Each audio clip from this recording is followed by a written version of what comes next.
Welcome to the Sci-Fi Evolution channel.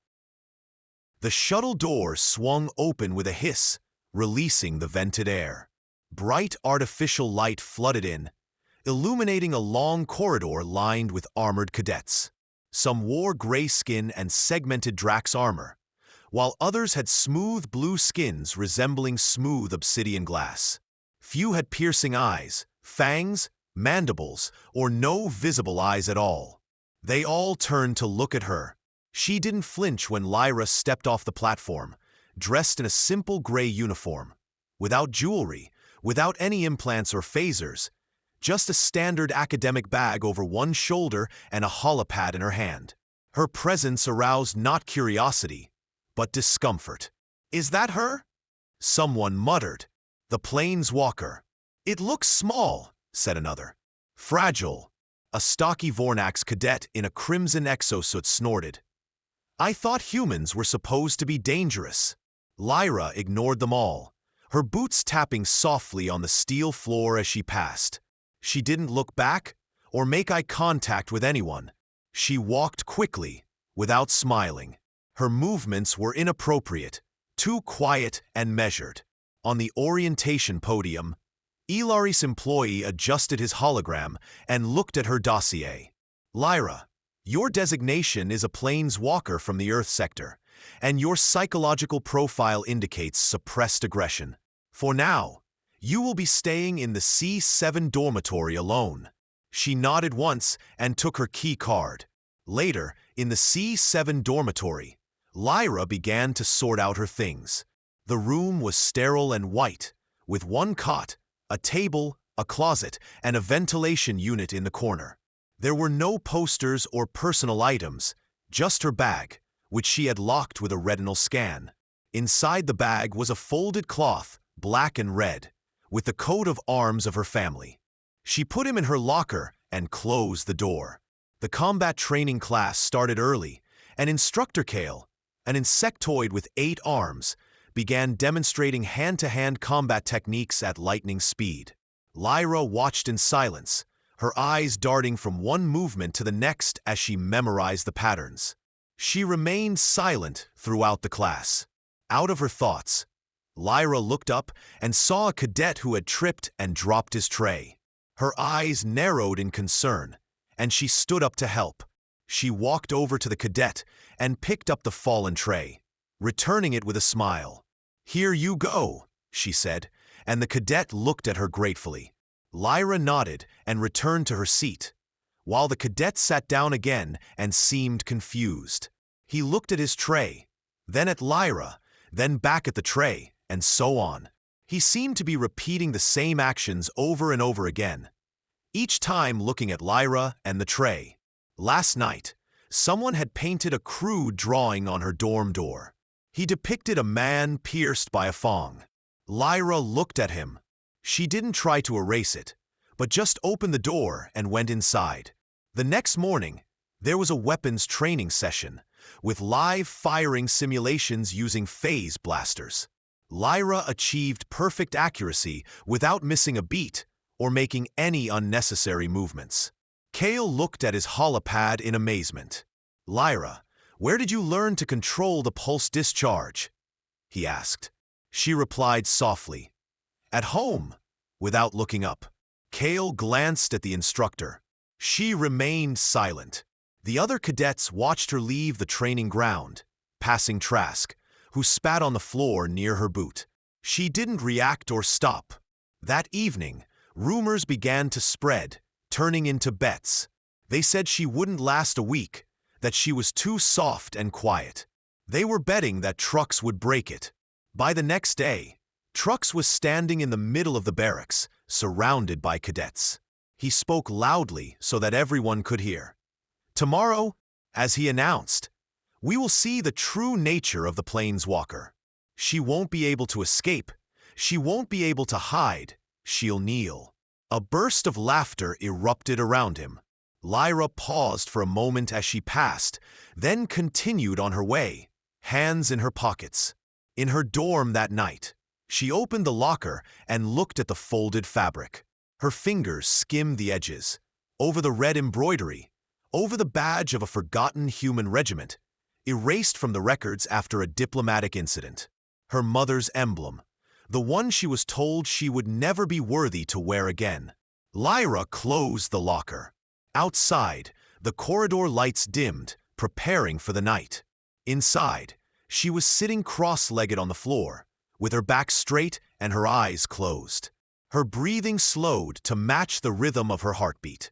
She wasn't meditating, she was remembering. Tomorrow will be a day of noise, so today it will remain stationary, and the galaxy will not know what is coming. In the battle arena, the air was filled with the smell of ozone and polished steel. The cadets lined up in rows, ready for battle. A loose semicircle formed around the central battle arena, their armor clanking softly as they shifted to get a better view. Every seat in the spectator area was occupied, and even the off-duty instructors leaned against the railing to watch.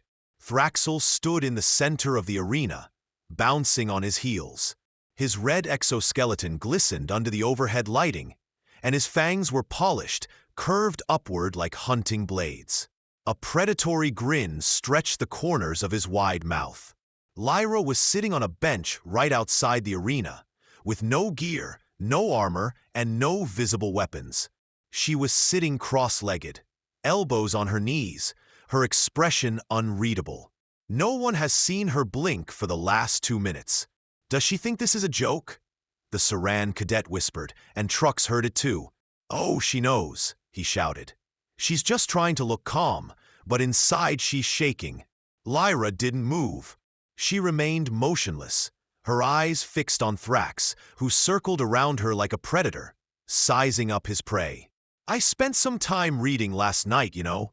The Earth's atmosphere contains arsenic in the water and volcanic ash in the soil. Fault lines intersect in hurricane zones, and your planet is a mistake, a miscalculation. Lyra looked up once, bored. That look won't save you. Trux spat, his face impassive, his eyes cold. The room held its breath as Instructor Kale activated the containment field around the ring. It was an unofficial challenge. Cadet Trux versus Cadet Lyra, a non-lethal confrontation with control protocols. We all knew the rules. No deaths, but accidents happen in training. So Kale pressed the start button and the fight began. With a speed that belied its size, the Trux surged forward. His right hand went low with a feint, and his left followed high with an open hand aimed at throwing Lyra off balance. From her position on the bench, she did not flinch, did not defend herself, did not even blink. The blow went off with a minimal miss. Trux froze in place. This moment cost him dearly. In the next instant, Lyra's right hand moved quickly and silently. She darted up, palm open, under his chin. With a controlled and light movement, she lifted his jaw, exposing his neck for a split second.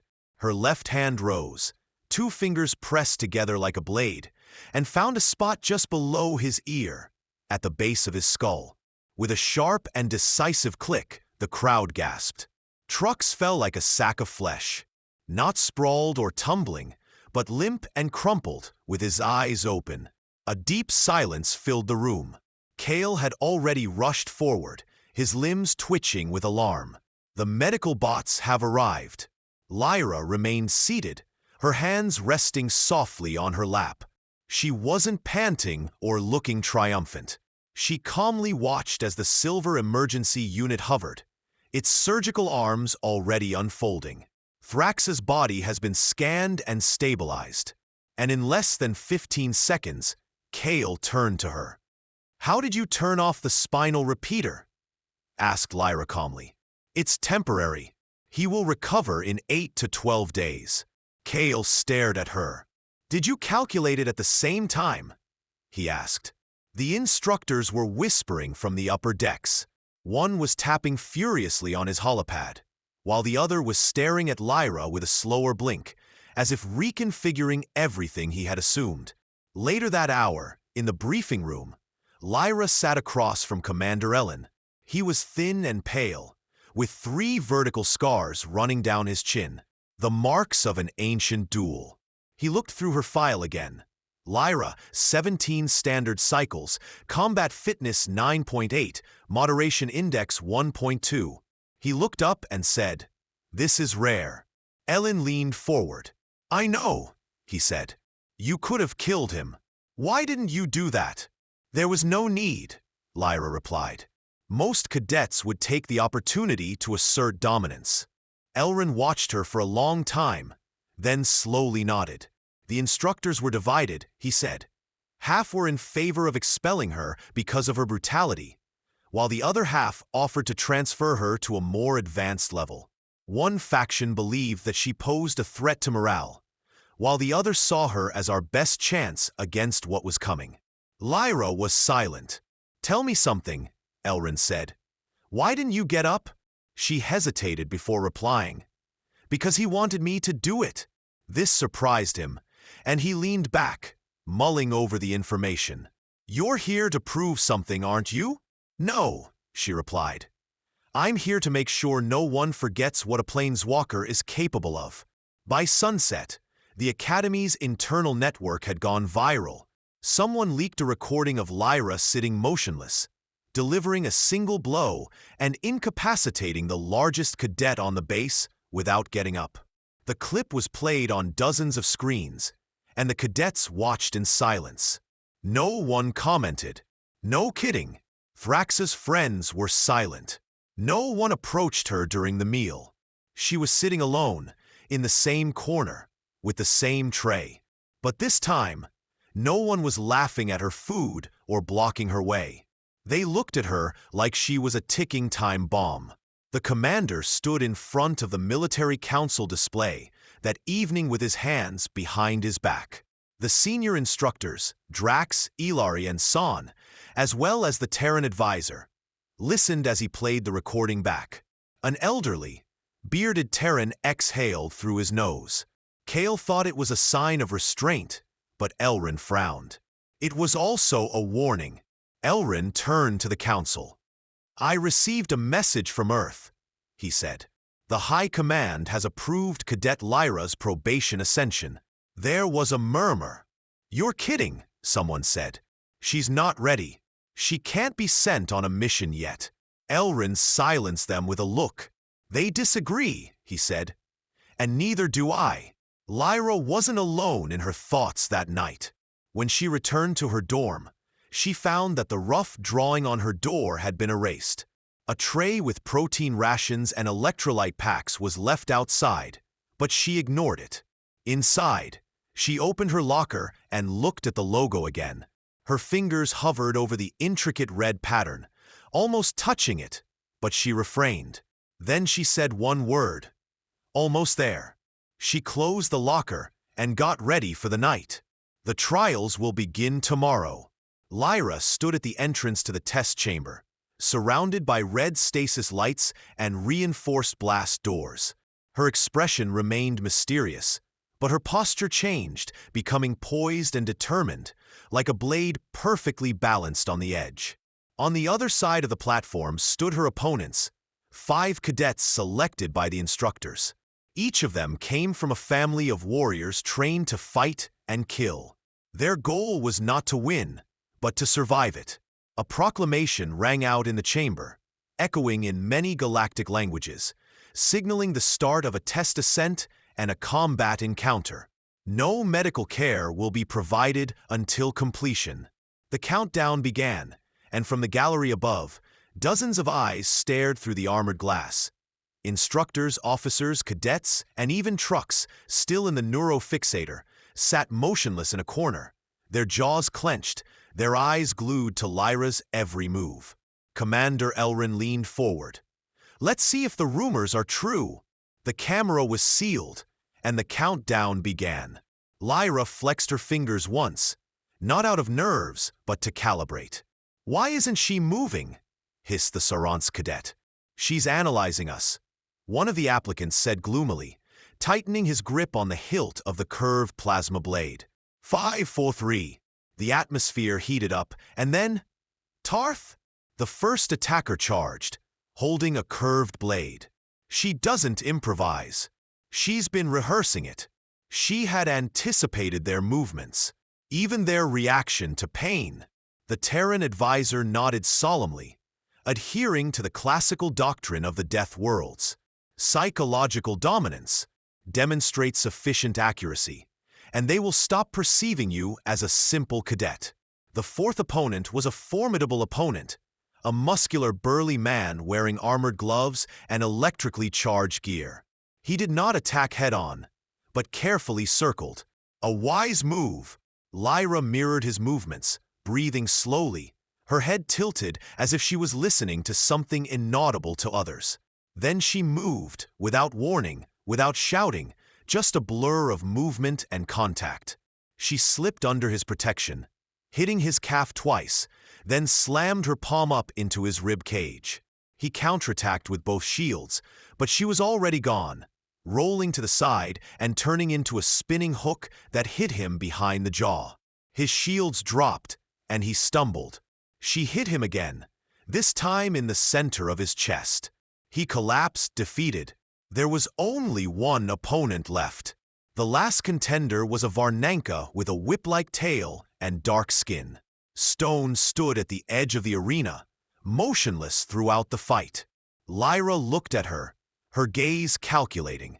Varnanka blinked, took a step back, and shouted, "The test is over!" Commander Elrin stood up, and the battle ended. Cadet Lyra's test ascent was not greeted with cheers or applause, only the sound of heavy footsteps and the ticking of holopads. Inside the cell, Lyra finally straightened up completely and exhaled, not from exhaustion, but from the pressure of restraint. She turned and walked towards the exit, leaving behind fallen bodies, motionless but stable, all alive. When the doors hissed open, Elrin was waiting for her. "It wasn't just a walk-through," he said. "It was a message." Lyra didn't answer, studying him. "You've been trained for this since childhood." "No," she said softly, accepting the small black pen insignia he held out to her. The minimalistic mat marked her only with the emblem of the Earth Coalition. "Congratulations, Commander Lyra." Later, a war awaited them at the academy. In the room, the instructors were watching a slow-motion recording. Analysts studied her punches, footwork, and recovery time. "She has never resorted to deadly force," one observer noted. "She didn't have to," said Kale. "It's even more impressive." "She anticipated their movements," said another. The Terran advisor agreed. She anticipated their preparation. Lyra was sitting on the floor of her dorm, leaning against the wall. She opened her locker and took out a folded cloth. For the first time, she put it on her shoulders. The black and red emblem flickered in the light. She closed her eyes. Outside, the cadets moved quietly through the corridors. Conversations have changed. No more jokes, no more whispers, just one name. The Planeswalker.